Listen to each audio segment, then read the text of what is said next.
What's the soup, guys? Welcome back to the channel. Today, we're going to be talking about a place that was once viewed as a utopian promised land of the future, but has unfortunately morphed into a dystopian nightmare. And I'm talking, of course, about Silicon Valley. But before we do that, make sure to grab your mouse, navigate over to the like and subscribe button, and click on them, or else I will legally change my name to a QR code that literally just links to a picture of Clavicula getting frame mogged by ASU frat leader. Oh, brother, this guy stinks! Okay, for starters, I want to rewind. I want to take you back to a time before time, a time that's long been forgotten. Let's rewind the clock back to the early 2010s. Picture this. The world is still recovering from the 2008 financial crash. The Black Eyed Peas and Pitbull are dominating the airwaves, and the lifeless suits in Wall Street are seen as the ultimate villains. But out of the bleak reality came a shining light of what the future could look like. A new promise coming out of California, of all places. A new generation of leaders doing the right thing with power and control. Their goal? The democratization of information. They promised healthy work environments, freedom of expression, and boundless creativity and connection that the likes of this world had never seen. I remember it seeming like if you worked at a place like the Google campus or the Facebook offices, work must have not even felt like work. It literally looked like an adult jungle gym or an adult rec center where you were allowed to just do anything and everything you've ever thought of. It seemed like the ultimate escape from the boring and lifeless reality of middle school and high school, which in retrospect and hindsight weren't such a bad place to be. You didn't have to wear and conform lifeless, soul-sucking gray or beige suits from the corporate world. You could literally just roll up to a board meeting in your t-shirt and hoodie and a pair of jeans, maybe some sneakers, or literally just some shorts and sandals. And no one would even give a shit. I would even dare to suggest that no one would even bat an eye. They were selling themselves as the anti-establishment establishment. And the media at the time just ate this shit up. And they just fed it to us on a silver platter. They painted these tech people as absolutely lovable dorks with great hearts but just no social skills. I mean, seriously, think of all the nerd tropes that we were constantly bombarded with. You had movies like The Intern or Why Him or even Ready Player One, where the tech billionaire is just a goofy, well-meaning man-child who just wants to connect people, but he himself doesn't know how to. You had the HBO show of Silicon Valley painting them as scrappy underdogs, fighting against the big bad corporations. Hell, even boomer beloved network sitcoms were basically tech bro propaganda. Look at 2.5 Men. When Charlie Sheen left the show, who replaced him? Ashton Kutcher playing Walden Schmidt. They literally had a lovable, heartbroken tech billionaire come in and just buy Charlie's house with his endless, lovable billionaire clams. These characters were depicted as altruistic saviors who were almost too good, too pure, and too smart for us regular folk. And for a brief moment in human history, it felt like an actually healthy ecosystem. Felt like there was an app for absolutely anything you could think of. A sense of endless utility and hopefulness right in your pocket. There was a genuinely healthy competition in social media too. You had Reddit, Tumblr, Snapchat, Twitter, Facebook, Instagram. And the crazy part?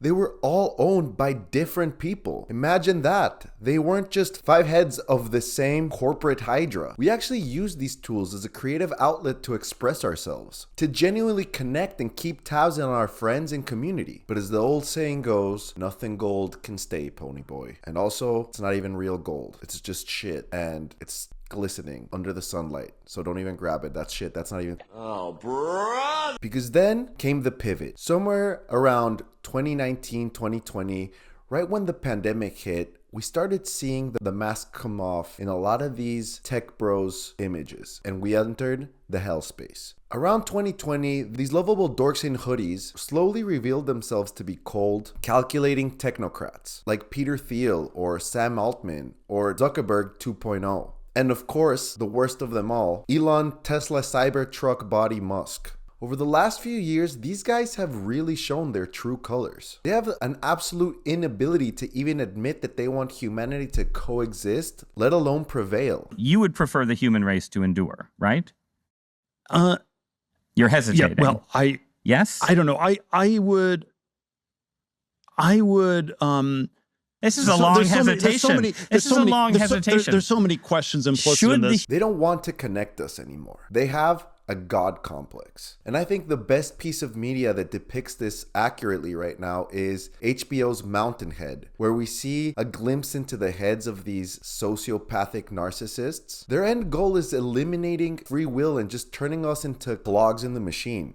And yeah, I said clogs. I don't mean cogs, because they want us to be the dead weight that makes the machine not run as efficiently so that they have a better excuse to get rid of us. But while we're still useful, they can extract every last piece of value from us. They have exactly one interest, and that's just to see the number next to their name go up and up and up and up and up. And while their bank accounts just get fatter and fatter, the products that they sell us are in a massive, embarrassing decline. We're getting less and less innovation and more just repackaging of the old stuff. MKBHD made this amazing point in one of his videos about Apple. He basically goes into how Apple is in an endless loop of iPhone screens. One year they'll just claim that the screen is the strongest it's ever been, so it doesn't shatter when you drop it, but making it shatterproof makes it softer, so it scratches easier. So the next year they just claim it's the most scratch resistant it's ever been, which makes it more brittle and just easier to shatter. They just teeter between the two every year so they can keep putting out a new phone and just claim innovation. It's a complete beta test scam. These tech giants are putting out unfinished products, testing them on the public in real time, but having the audacity to sell them as finished premium products. And that brings us to the modern extraction model. The tech overlords realized that selling as a product isn't enough, so they made everything subscription based. The new Silicon Valley motto is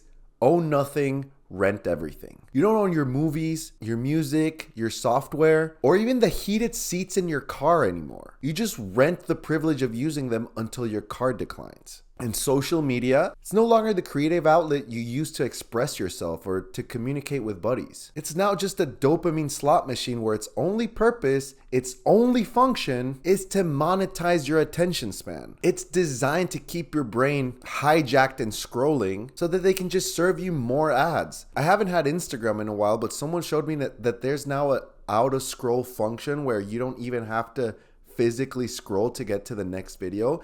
And if that's not predatory, I don't know what is. Wasn't Mark Zuckerberg just in a case about doing sketchy, addicting practices not too long ago? How is this better? How is this a step in the right direction? So yeah, that's the great deception. In a span of about 10 years, we went from seeing these guys as cool, laid-back, genius peers who were out here to save the world, democratizing information, to seeing them as cold, untouchable, unlovable technocrats devolving humanity as we know it and have come to love. You want to know the most depressing thing about all of this? I honestly don't see a clear way out. Normally in these videos, I try to sign off on a positive message, something along the lines of, hey, but there's this new up and coming thing that's going to be better, or there's a change coming, there's a shift. But from what I've seen lately, these tech companies just seem to be doubling and tripling down. But I guess there is a silver lining, and that is that people are starting to finally wake up to the reality of the situation. People are buying vintage again. They're pirating movies and their TV shows and even their music. I, for one, just